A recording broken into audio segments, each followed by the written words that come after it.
السلام علیکم۔ بسم اللہ الرحمن الرحیم۔ ہم جب جانتے ہیں فواد حسن فواد ملک کے نامور بیوروکریٹ تھے۔ یہ 33 سال بیوروکریسی میں گزار کر جنوری 2020 عیسوی میں ریٹائر ہوئے اور اب انتہائی مزیدار اور مطمئن زندگی گزار رہے ہیں۔ کتابیں پڑھتے ہیں، شاعری کرتے ہیں، دوستوں کے ساتھ گپ لگاتے ہیں اور نیب کے مقدمات بھگتتے ہیں۔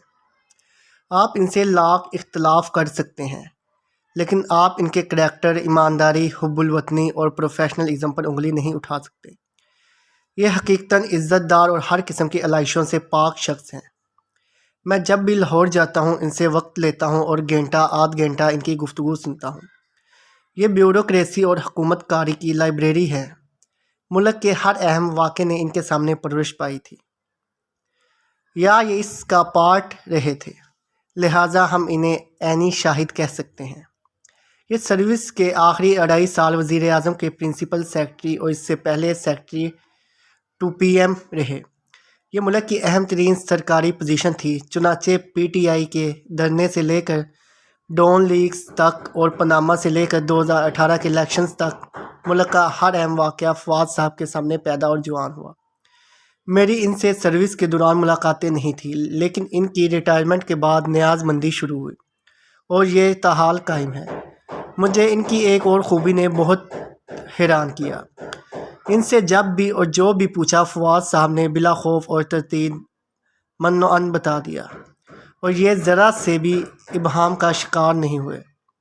یہ 1 سال اور 6 ماہ نیب کی قید میں بھی رہے۔ قید ان کی زندگی کا خوفناک ترین واقعہ تھی۔ یہ بتاتے ہیں ان برسوں نے انہیں سسٹم کی ساری خرابیاں اور سنگ دلیاں سمجھا دی۔ یہ برملا کہتے ہیں ہمارا ملک ہمارے بچوں کے رہنے کے قابل نہیں رہا ہے۔ ان کا کہنا ہے میں نے پوری زندگی مصروف رہا، میں اس دوران اپنے بچوں کے ساتھ وقت نہیں گزار سکا۔ مجھے اب اس گناہ کا بہت احساس ہوتا ہے۔ میں اپنی بیٹی کے ساتھ بھی وقت نہیں گزار سکا اور بیٹے کے بچپن اور جوانی کو بھی انجوائے نہیں کر سکا۔ مجھے اگر اپنی زندگی ریوائنڈ کرنے کا موقع ملے تو میں 18 گھنٹے اپنی فیملی کے ساتھ گزاروں گا اور اپنے پروفیشن کو صرف 6 گھنٹے دوں گا۔ ان کا صاحبزاد امریکہ میں کام کرتا تھا، وہ ان کے کیس کے دوران پاکستان آ گیا۔ یہ اسے روز قائل کرتے ہیں آپ واپس چلے جاؤ، کام کرو اور مزے سے اپنی زندگی گزارو، لیکن یہ اپنے والد کو اکیلا چھوڑنے کے لیے تیار نہیں۔ فواد صاحب اس پر بہت پریشان ہیں۔ یہ سمجھتے ہیں بیٹا اگر لاہور میں باہر نکلا، اس سے کوئی غلطی ہو گئی یا کسی نے اس کے ساتھ زیادتی کر دی تو میرے سارے گناہ بھی اس کے کھاتے میں درج ہو جائیں گے اور اس کی زندگی خراب ہو جائے گی۔ لیکن بیٹا بیٹا ہے اور یہ فواد صاحب کا بیٹا ہے۔ یہ والد کا حکم ماننے کے لیے تیار نہیں، لہٰذا فواد صاحب دن رات بیٹے کے لیے پریشان رہتے ہیں۔ میں نے 2 دن قبل فواد صاحب کو فون کیا اور گلگت بلتستان کے سابق چیف جج رانا شمیم اور سابق چیف جسٹس ثاقب نثار کے درمیان موجود کشمکش کے بارے میں پوچھا۔ فواد صاحب کا کہنا تھا میں موجودہ کنٹروورسی کے بارے میں نہیں جانتا، لیکن یہ دونوں لوگ غلط ہیں۔ میں نے پوچھا کیا رانا شمیم واقعی ایکسٹینشن چاہتے ہیں؟ فواد صاحب کا کہنا تھا 100% اور رانا صاحب نے اس کے لیے سفارشیں بھی کرائی۔ میں نے پوچھا یہ ایکسٹینشن کیوں چاہتے تھے؟ فواد صاحب نے کہکہا لگا کر جواب دیا میں 5 سال وزیر اعظم آفس میں رہا، مجھے اس دوران ایک بھی ایسا سرکاری افسر نہیں ملا جس نے ایکسٹینشن کے لیے کوشش نہ کی ہو۔ صدر پاکستان سے لے کر چپڑاسی تک سرکار کو کوئی عہدیدار نوکری چھوڑنے کے لیے تیار نہیں ہوتا، یہ موت تک اپنے عہدے سے چپکے رہنا چاہتے ہیں۔ میں نے پوچھا کیوں؟ یہ ہنس کر بولے شاید سرکاری ملازمین کی زندگی میں ملازمت کے علاوہ کوئی تفریح، کوئی چام نہیں ہوتا۔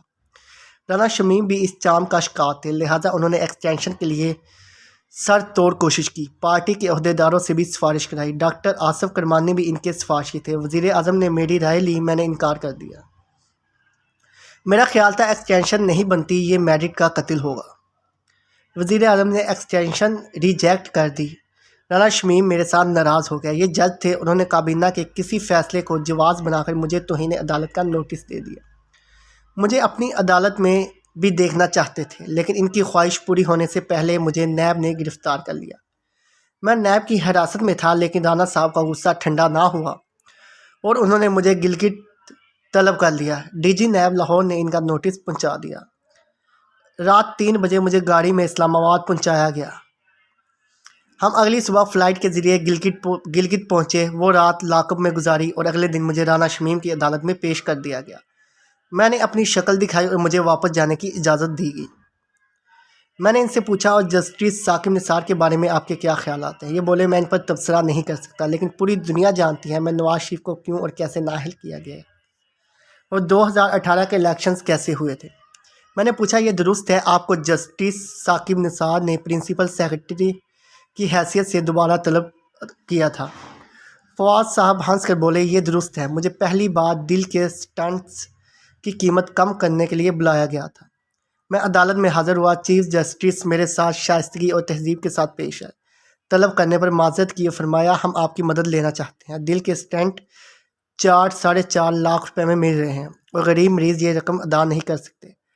آپ درمیان میں آئے اور امپورٹرز اور مینوفیکچررز کو وزارت صحت کے فیصلہ سازوں کے ساتھ بٹھائیں اور مسئلہ حل کرا دیں۔ میں نے 2 دن مانگے، انہوں نے مجھے 1 ہفتہ دے دیا۔ میں نے میٹنگ کی اور 3 دن میں مسئلہ حل کر دیا۔ جسٹس ثاقب نثار نے بڑی عدالت میں میری تعریف کی۔ ان کا کہنا تھا افسر ہو تو فواد حسن فواد جیسے ہو۔ میرے کولیگز نے مجھے مبارکباد دی اور میں مطمئن ہو کر آفس آ گیا۔